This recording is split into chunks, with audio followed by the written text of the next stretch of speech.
Daily news and analysis. We keep you informed and inspired. This is World Today. The Chinese foreign minister calls for efforts to build China-U.S. constructive relationship of strategic stability during a phone call with U.S. Secretary of State Marco Rubio.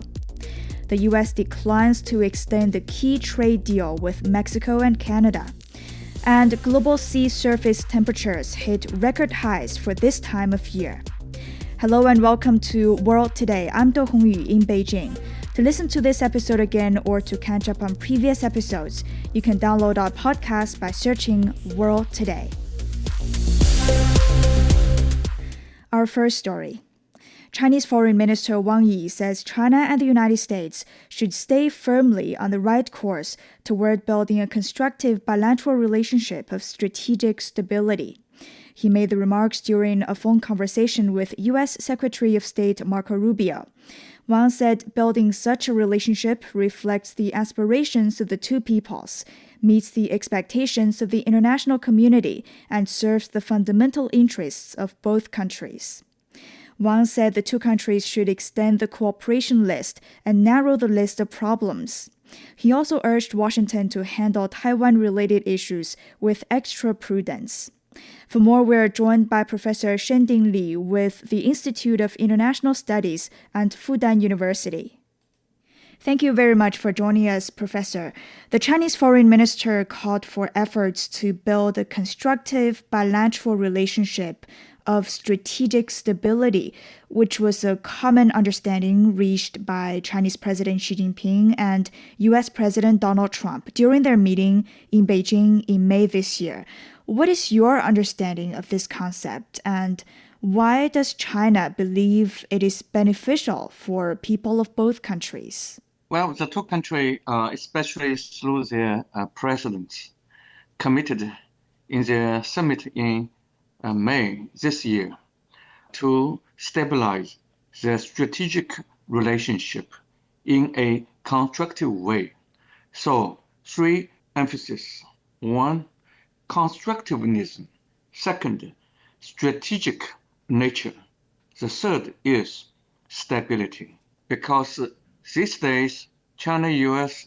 have developed a kind of upsetting relationship that threats their strategic stability, making their bilateral relationship to down spiraling, which is very threatening to both countries' interests and to global interest. Therefore, President Xi Jinping and President Trump met in order to stabilize the relationship. Then, Professor, how might this relationship guide China-U.S. interactions in the years to come? With a general term, U.S. deeply suspects that China wants to replace America to become the topmost country in the world. As the Biden government officials now regret, because they used to consider that China only want to catch up with the U.S. Now, after they stepped down, they reviewed their handling of relationship with China to realize China want to kick America out to become a new America. No matter China agree this or not, U.S. is understanding China with such a perception. This is also a perception of the Trump first term understanding of China and Trump's second term. And in a more general view, this is American national consensus. China wants to replace America. And China explained to America, China does not want to replace America, but America does not believe. And with a specific emphasis, U.S. views that China is in a hurry to achieve national dream, to reunify, to reintegrate the two parts across Taiwan Strait. And the U.S. is legally bound to assist Taiwan's defense. So if something bad would happen, America would be either pushed to fight a war that America does not want to fight or to abandon Taiwan. That would make America to lose its international credential. So U.S. is deeply worried about a possible war with China that America may be difficult to avoid, but America really hate to be involved in such an engagement, through which China would replace America as the new America to be the future only superpower in the world. So I think this is American arch concern, and the two presidents want to explain to each other that at least if we cannot get rid of such concern, at least we should not make such a worry to escalate. We should stabilize our relationship. And Chinese Foreign Minister Wang Yi also called on both countries to expand cooperation and narrow down problems. You mentioned the mistrust and misunderstandings. Now, what are the biggest obstacles preventing China and the United States from building greater mutual trust? Many. First, globalization. America views that China uses the vehicle of globalization to outsource American resource, capital, technology, and American markets to empower China, to enrich China, and eventually to replace America. So U.S. would abandon globalization to de-link with China at a strategic level. Like a strategic supply chain, U.S. would not provide to China high-end chip and many other high technology. But at the same time, China has commanded some strategic supply chain, like a rare earth. So China could also make America to feel very painful because America has already deeply depended upon China through globalization. This is part of the reason that Trump came to China and he planned to welcome Chinese president to pay a reciprocal summit visit in September this year, because America needs the next few years to be prepared to be further deeply de-linked with China, decoupling with China, because in the next few years, U.S. need to hurry up its de-linking process with China, because at the moment, U.S. cannot afford the cost of deepening strategic confrontation with China. U.S. need to stabilize strategic relationship. That does not mean Americans want to build a stable relationship forever, but America cannot afford an unstable strategic relationship in the next few years. Turning to the Taiwan question that you mentioned earlier in this discussion, the Chinese foreign minister also urged Washington to handle Taiwan-related issues with extra prudence. How would you interpret his remark? What does this extra prudence mean here? Which means China tacitly admit U.S. is exercising certain level of prudence. Of course, we will not say you are great, you are a responsible stakeholder. But China tacitly admit, as we see when Trump boarded his Air Force One leaving Beijing for Washington, he was interviewed by Fox News TV. He stated he does not like the idea of Taiwan independence. And he does not know why the U.S. armed force would go so distant, 9,500 miles away from America to fight a war. He does not want to go there to fight a war. He does not call Taiwan as Taiwan, but say that place. In my personal view, all this indicated Trump's exercise of prudence.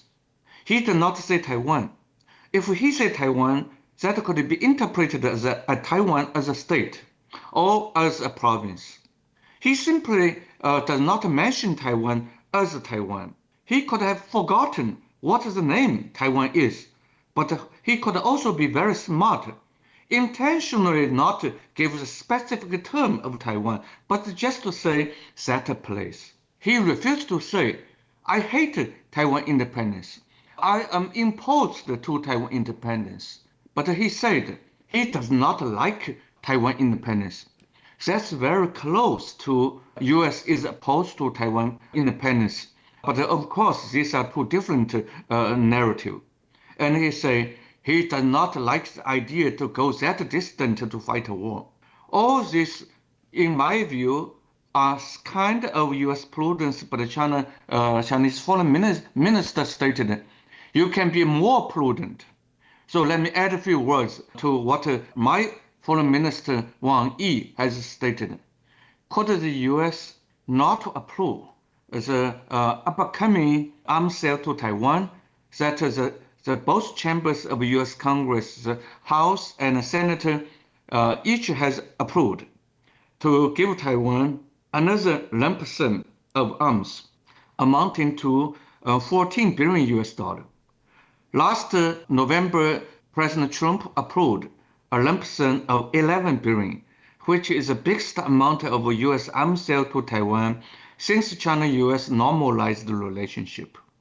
Now the Congress is pushing the next envelope to say another 14 billion, possibly followed by another 6 billion. So this year, 2026, U.S. plans to provide Taiwan with 20 billion US dollar. So additional extra prudence caution may be the president would not approve, or would approve a bit by a bit, not those offensive weapons, but those basically defensive stuff. So even though China would think any of such a sale would boost Taiwan's gut of independence, but to provide less is better than to provide more. Not to provide any additional is best in my personal view. So I hope President Trump would get Wang Yi's message, and Secretary of State Rubio would pass Wang Yi's message to Trump in order to better prepare for the leaders' possible next summit in September. And then do you think there will be any further changes in the United States' stance on the Taiwan question in the near future? The two foreign ministers may call again in July, in August, to prepare a possible Chinese president's reciprocal summit to the U.S. In the second half of this year. And possibly the two leaders may have another round of reciprocal visit, because both countries would host this year's G20 and APEC. So in the best case, the two leaders would each pay 2 visits to the other country. So let's maintain such a positive trend.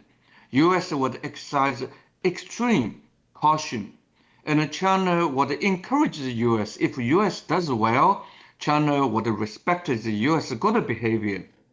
Thank you very much. That was Professor Shending Li with the Institute of International Studies and Fudan University. Coming up, how China's services trade performed in the first 5 months of the year. This is World Today. Stay tuned. Hello, I'm Yin Liang, Kramer Chair Professor of Economics at Willamette University. In a rapidly changing world, staying informed has never been more important. World Today delivers sharp analysis, global perspectives, and the stories behind the headlines. It is your trusted source to understand what's shaping our world. World Today, bringing the world closer. Welcome back. China's services trade rose 6% year-on-year in the first 5 months of the year. The Ministry of Commerce said the total value of service imports and exports reached 3.1 trillion yuan, or over $455 billion in the period. Service exports rose 15.9%, while imports edged up 0.4%. Knowledge-intensive service exports grew over 12% to around 668 billion yuan, accounting for 44% of total services trade. Travel service exports surged over 31%, the fastest among top export sectors. Meanwhile, China's manufacturing sector also showed positive signs, with the PMI bouncing back to 50.3 in June. Now, for more, we're joined by Professor Liu Baocheng, Director of the Center for International Business Ethics at the University of International Business and Economics. Thank you so much for joining us, Professor Liu. Okay, thank you. It's a pleasure. First of all, service exports grew by nearly 16%. What are the main drivers behind this strong export growth, and what does it say about China's competitiveness in global services? Well, this growth reflects a structural upgrade where China's competitiveness is shifting from cost advantage now towards more knowledge intensity, innovation, and also integrated solutions. So this represents a significant step towards high quality growth, called upon by the Chinese government. So specifically, China's digital economy has become an important engine of service export. Businesses are increasingly exporting instead of raw materials or semi-manufactured goods, but rather software, cloud computing, AI applications, digital content, engineering, design, and professional services. So these are there to go together, actually, with the manufactured product export. So it's mutually promotive. And then the manufacturing strength is also creating a new demand for the producer service because we are now dealing with more of total solutions that is there to provide, instead of a solid or physical, the made in China, but rather we are providing the installation, maintenance, logistics, financial services, and continued the digital platforms, etc. So these really are there to help to have more added value for the Chinese service exports.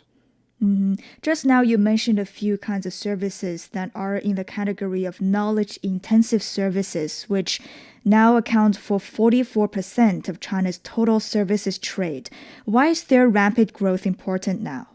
Knowledge-intensive services typically include information technologies, the software development, the IP licensing, research and development, the engineering, design, consulting, legal services, and telecommunication, etc. So these industries primarily depend on the human capital. So when the Chinese education is now more up to speed and more of also the practical knowledge gained by the efforts in upgrading the Chinese industrial structure and also in the quick learning, and more importantly, in the indigenous innovation that is there to help China to continuously drive on the knowledge-intensive industries. So these rapid growth, they generate much higher value than the productivity gains. So they also are there to create more of the high-skilled jobs that's there to further strengthen the China's innovation ecosystem. So from a global perspective, services are really becoming more integrated with the global supply chain, where China is moving steadily towards the higher end in the supply chain. So therefore, the total solution bonded type of offering is there to be more attractive, and also that helps more of the Chinese bargaining power for the product and also for the after-sales services. In the first 5 months, Professor, travel services recorded the fastest export growth with a 31% increase. What is fueling this surge? I think that's a very interesting question because China, first of all, the Chinese government has expanded the visa-free entry with more of our partners and countries. And they also optimized the transit visa policies that really increased also the enthusiasm of global visitors to China. And I think also the mainstay is Chinese, the robust and also stable growth economy, which there to attract more of the business visits into China. And then many of those expos, like the service expo, import expo, the supply chain expo, etc. So these are there to bring more of the global partners that are there to seek the potential opportunities to work close in China and also get more fitted to the global supply chain. And then the tax refund was more of facilitation and convenience for the goods that are bought by the international tourists are also spreading their attraction. So the visitors are now actually more spreading out into more of the scenarios instead of the traditional ones. Simply they visit Beijing with the Forbidden City, Xi'an with the terracotta, etc. Actually, there are one very interesting issue is that more of the visitors are visiting the Chinese manufacturing sites. They wanted to look at the dark house and how cars are being generated within a matter of several seconds. So this is there to really attract more of the global visitors with different combination and also with expanded landscape for attractions. Do you think the rapid growth of travel services export will continue in the following months? Well, I believe the overall momentum is likely to continue, although the growth rate may gradually normalize because the baseline is getting higher and higher. And there are several structural factors that remain supportive to my argument that one is China continues to expand its visa facilitation with more and more of those countries. And we are also improving international transport connectivity. And we are also hosting more of the global events like the APEC summit, which is also taking place in China. And the enhanced service for overseas visitors and more of the local vendors and even the many of the farmhouses, they are also getting ready with the language support and with their hospitality and also with all the amenities provided to attract international tourism. So, and second is that China's growing role as a center of international expansion will, and also more of the technology cooperation will be there. Third is that China continue to open its door for more of the sectors, in terms of the education, healthcare industry, and cultural exchanges will attract more of the business and professional visitors. So therefore, the growth momentum will remain strong, although the specific digit may change over time. Finally, within half a minute, compared with trading goods, what role can services trade play in supporting China's innovation-driven growth? I think in a nutshell, it's really a virtuous, mutual supportive loop that's there because service trade becomes the important growth engine and they are related with innovation, technology, and productivity. And now with more of the value that is gained, that's there to continue to support the innovation and technology. And I think more practically is that the feedback from the user end will also bring more inspiration for China to continue to improve its quality and the user-friendliness. Okay, thank you very much. That was Professor Liu Baocheng with the University of International Business and Economics. You're listening to World Today. We'll be back. Hello, my name is Alessandro Golombiewski Teixeira. I'm a professor of public policy and management at Tsinghua University in Beijing. I am a great listener of The World Today. In my opinion, The World Today is one of the best China radio programs. In The World Today, we can get the best news and analysis in what is happening now in the world. So please come to join us. You're listening to World Today with me, Do Hongyu, in Beijing. The United States has decided not to renew the U.S.-Mexico-Canada agreement in its current form. U.S. Trade Representative Jamison Greer says Washington will continue to engage with Mexico and Canada to address what he calls the agreement's shortcomings and trade deficits. Although it was not renewed by Wednesday's deadline, the agreement remains in force for another 10 years and will be reviewed annually. Analysts say the negotiations are likely to create more uncertainty for U.S. automakers and farmers, who depend on the stable, integrated supply chains supported by the agreement. For more, Xu Yawen spoke with Joseph Siracusa, professor of global futures with Curtin University in Australia. Professor Siracusa, it was President Trump who signed this U.S.-Mexico-Canada agreement into law in 2020, replacing the 1994 North American Free Trade Agreement. And back then, Trump described the pact as the most balanced and beneficial trade agreement the U.S. had ever signed. But just a few years later, Washington has decided not to renew it.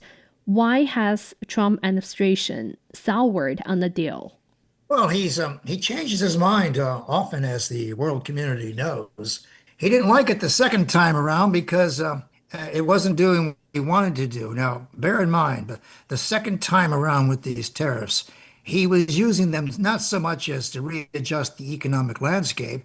He was using it to punish America's neighbors, or Europeans, Chinese economy, etc. He was using it as kind of a weapon, like a sanction.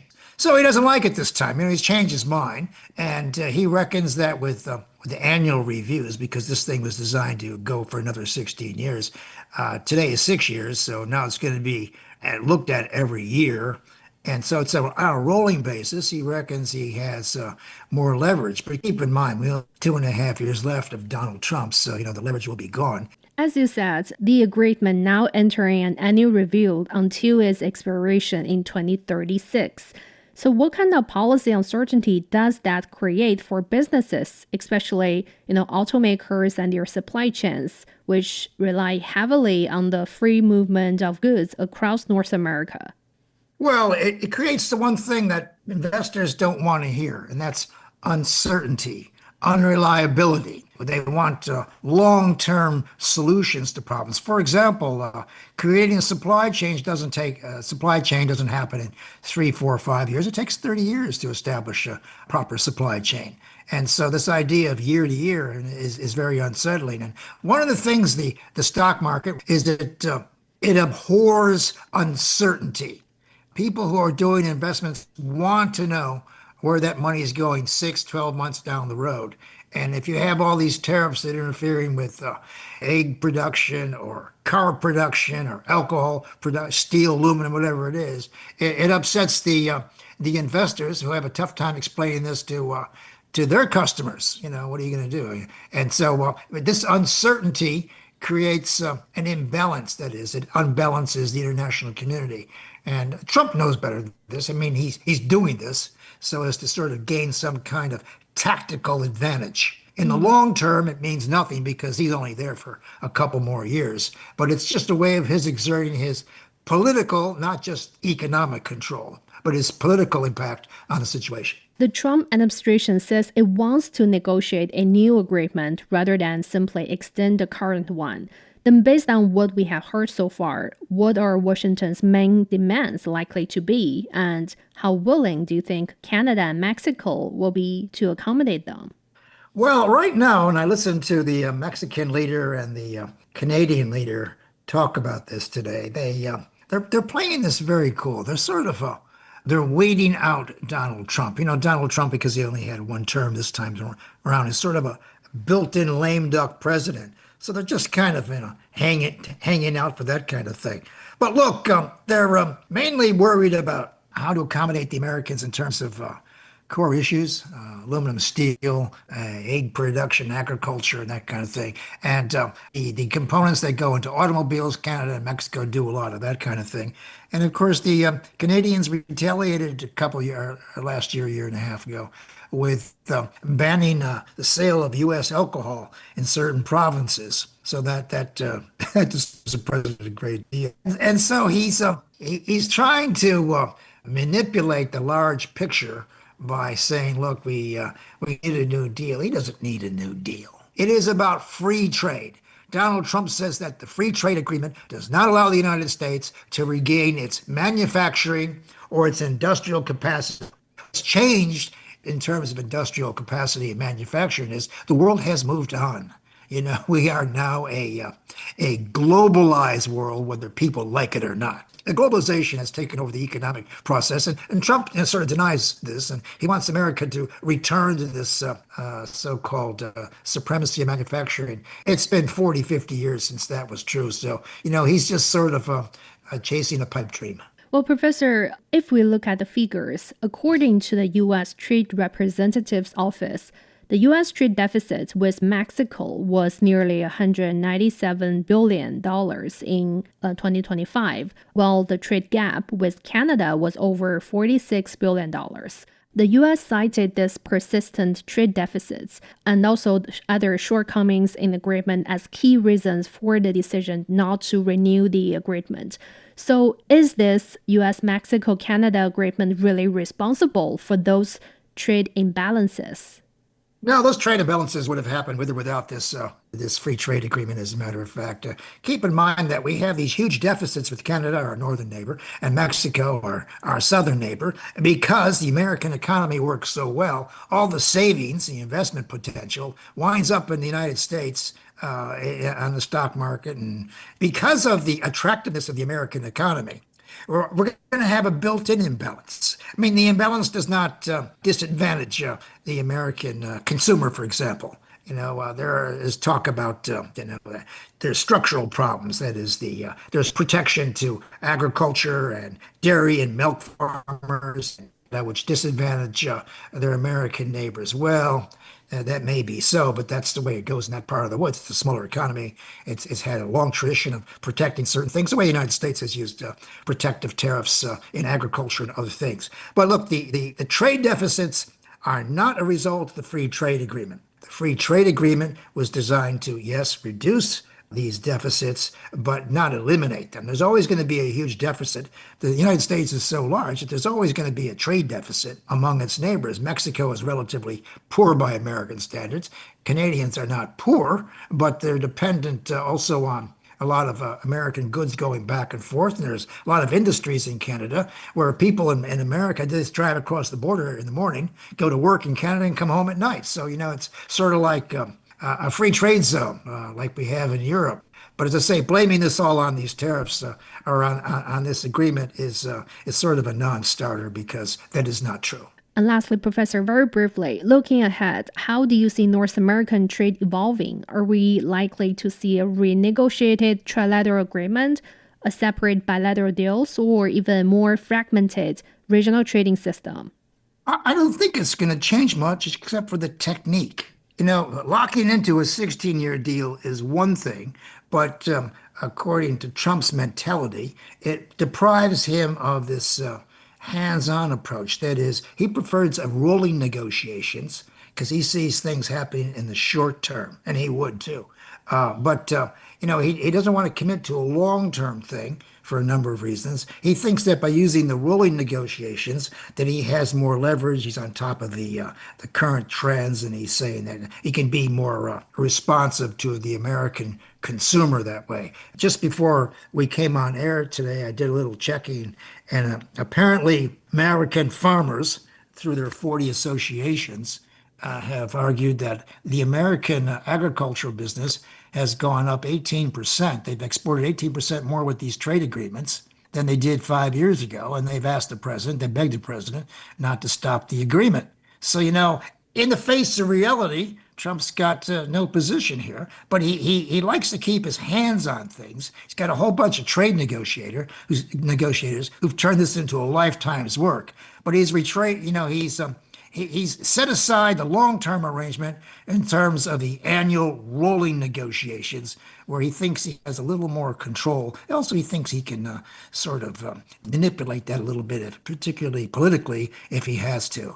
But canceling or threatening to cancel this agreement solves very little. And to tell you the truth, economically, it's just unhelpful.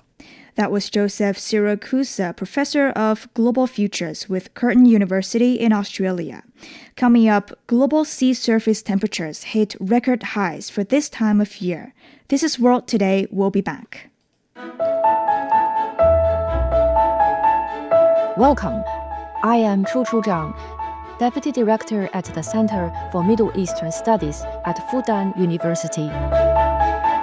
On the World Today program, we will dive beyond the headlines to uncover the stories, trends, and impacts that connect states across the globe. Join me on World Today.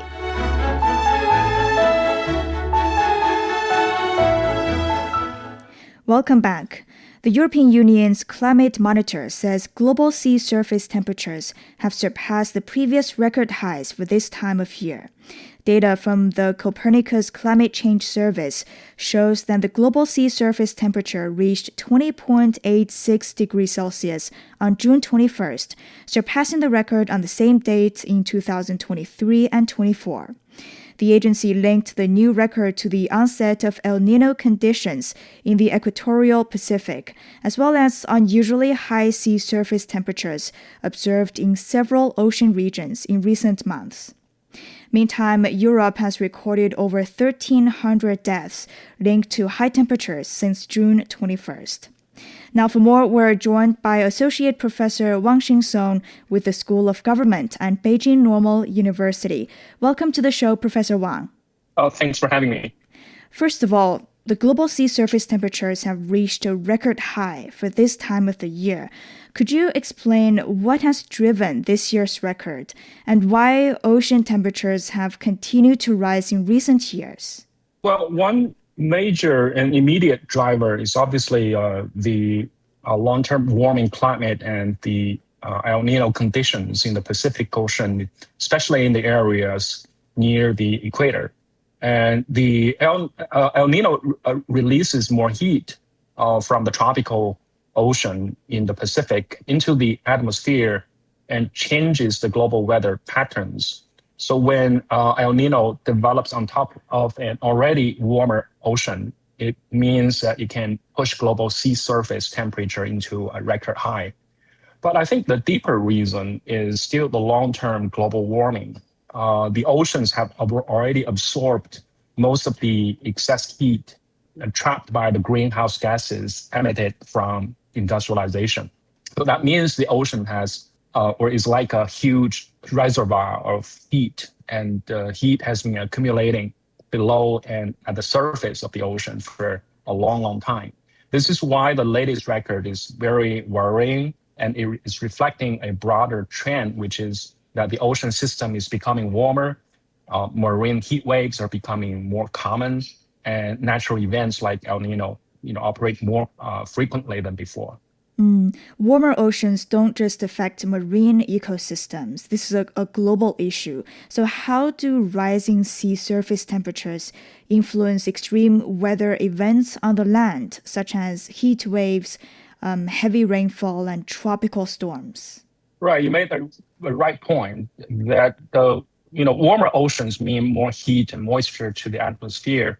And when the sea surface is warmer and more water evaporates. So that means more moisture is available above the sea.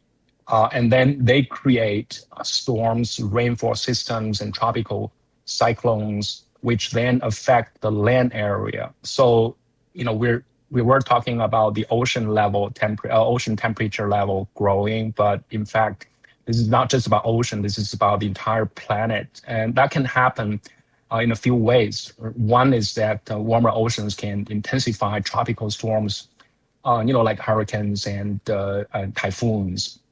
And when the water is unusually warm, a storm can also strengthen more quickly, carry more moisture, and produce heavier rainfall when they do reach the land. The other is that the warmer oceans can contribute to heavier rain events, because a warmer atmosphere holds more water vapor, and warmer seas then help contribute the moisture to the weather systems. So the ocean is like the engine of the climate system, and when that engine is running hotter and hotter, the weather or extreme weathers we have experienced on land are going to become more intense. Now, Europe has unfortunately reported hundreds of deaths related to high temperatures since late last month. What does this tell us about the growing health risks posed by extreme heat, even in developed economies? Yeah, the unfortunate fact that we have seen many deaths in Europe does show that the extreme heat is a global situation. It doesn't only affect poor countries as we used to expect or observe, and now even developed economies are vulnerable. And there's few reasons. I think one is that in Europe, I think the problem partly a structural problem. Many buildings in Europe were designed for retaining warmth in winter, not for staying cool during summer heat waves. And many homes do not have ACs or good ventilation. Right? Some cities also have too much concrete and too little shade, which is a global problem of urbanization. And public transportation, railways and such, and hospitals, for example, may not have air conditioners as expected. So Europe definitely needs adaptation to save lives. They need early warning systems, they need better cooling facilities and community checks on elderly people and so on and so forth. But the problem is that these systems must be put in place before the heat arrives, right? Not after, not during the heat wave. So in other words, there's got to be more preparedness, which has nothing, or which doesn't only relate to wealth. I mean, you can be a wealthy country, but not prepared, right? Which is the situation we're seeing in Europe. Then how should governments rethink about their urban planning, like infrastructure and energy systems, to better cope with a warmer climate and a warmer future? I think the first priority is, like I said, preparedness, right? And such as making heat health action plans and having warning systems in place and having cooling facilities in especially in those places that need urgent help, like hospitals and schools and workplaces. And the second priority is to protect the workers, especially for outdoor workers who have to endure heat despite the heat waves because they have to get the paychecks to support their families, right? But they're also subject to this dangerous heat. So protecting the workers with more facilities, with better working conditions is also very, very important. And the other priority is to protecting the vulnerable households. We earlier talked about the elderly people, but not only the elderly people, you also have low-income families, renters, or people living in poorly insulated housing. All these people are subject to heat waves, and they need more help. Right. And then you also need international cooperation. And by that, it could be trade. For example, you have, readily available and affordable ACs from China, which is a huge producer of ACs. And Europeans have already purchased many ACs, window-mounted ACs from China. But more trade probably is going to be helpful in such a extreme situation. Or they could also exchange ideas, experiences in terms of urbanization and urban planning between countries. Okay, thank you very much. That was Associate Professor Wangxin Song with Beijing Normal University. This is World Today. Stay tuned.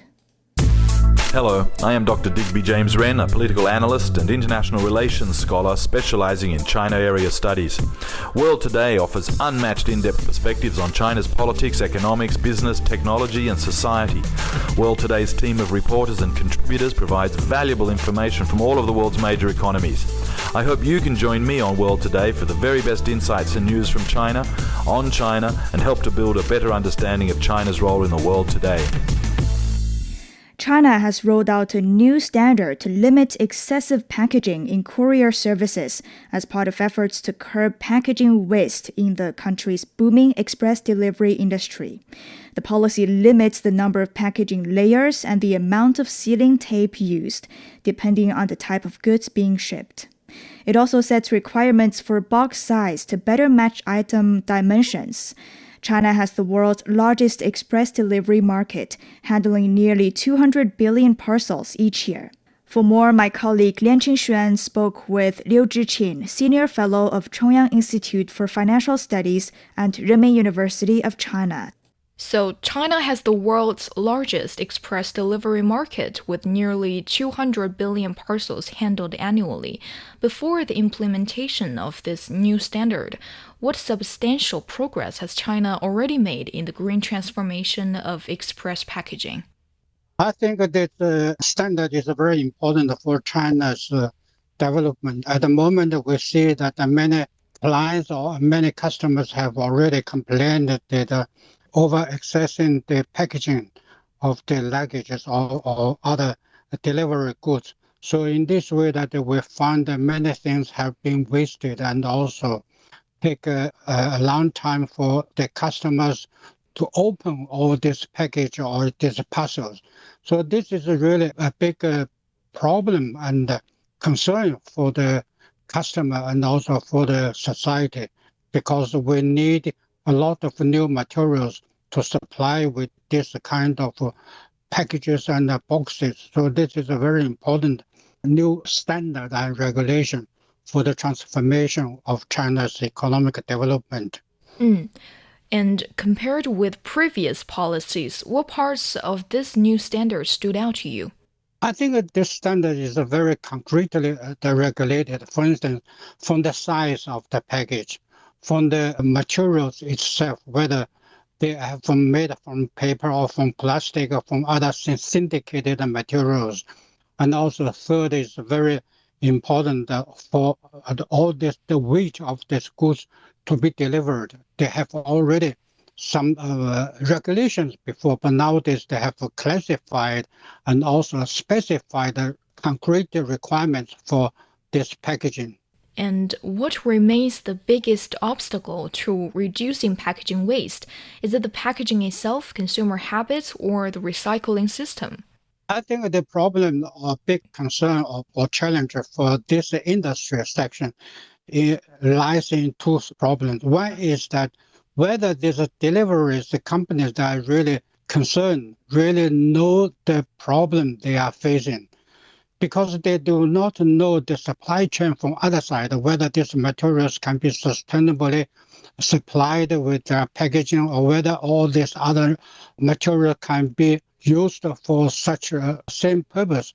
They do not have enough knowledge. That is point one. Second is that whether we have to know all this law enforcement.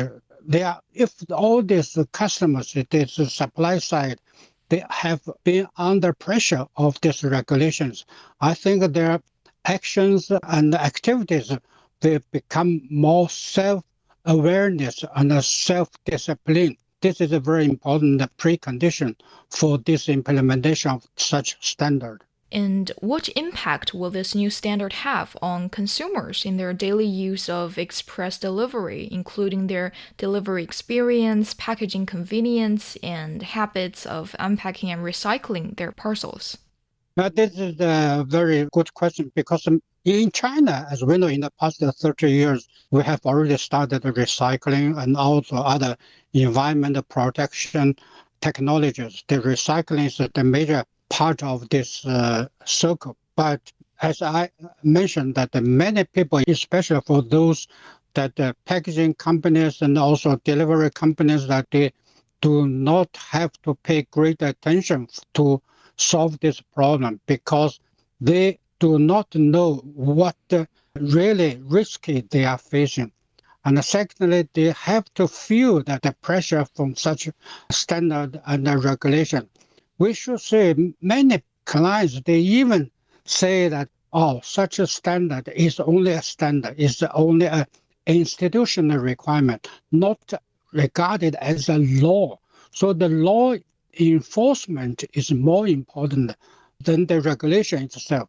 That means that all these customers, including the supply side, they have to understand the real problem and the importance of the environmental protection, because all this belongs to the green technology and the green development cycle. what impact will this new standard have on businesses in the express delivery chain, including courier companies and e-commerce platforms, in terms of costs, packaging practices, and operational adjustments? I think, in fact, in real activity, I think this is good for all parts of the industrial cycle, including supply chain, delivery side, and the end user, the buyers, because all these three partners, first advantage that all of them, they save time to packing or de-packing. This is a very important thing, because when I received one thing from delivery company, that I really need even more than 5 or 10 minutes in order to get this parcel open. This is a very ridiculous thing for customers. And secondly, for all these inhabitants of the people that they like to have a light or easy packaging and easy open up and easy in operation. All this can save time, save materials.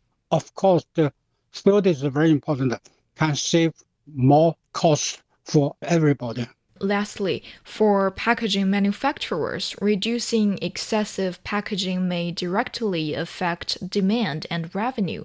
So how should these upstream companies adapt to the green transformation? I think this is something that we have to discuss from other angle, because many companies, especially those packaging material suppliers and packaging companies self, that they are already considering their revenue, whether if they save their packaging materials and they will lose some or lost some business or some income. This is not true, because all this environment protection is more important than anything else, especially for those companies. They are already deeply involved in the environment protection or environment discovery efforts. They understand that the packaging materials and the packaging itself has really direct impact on the environment, because all these materials are made from paper, from the plastic, from chemical syndications. All these things are really closely linked and involved in the environment protection. So I have to say, environment cost is more important than anything else. That was Liu Zhiqing, Senior Fellow of Chongyang Institute for Financial Studies of Renmin University of China, speaking with my colleague Lianqing Xuan. That's all the time for this edition of World Today. To listen to this episode again or to catch up on previous episodes, you can download our podcast by searching for World Today. For further discussion, you can follow us on X at CGTN Radio. I'm Do Hongyu in Beijing. Thank you so much for listening. Bye for now.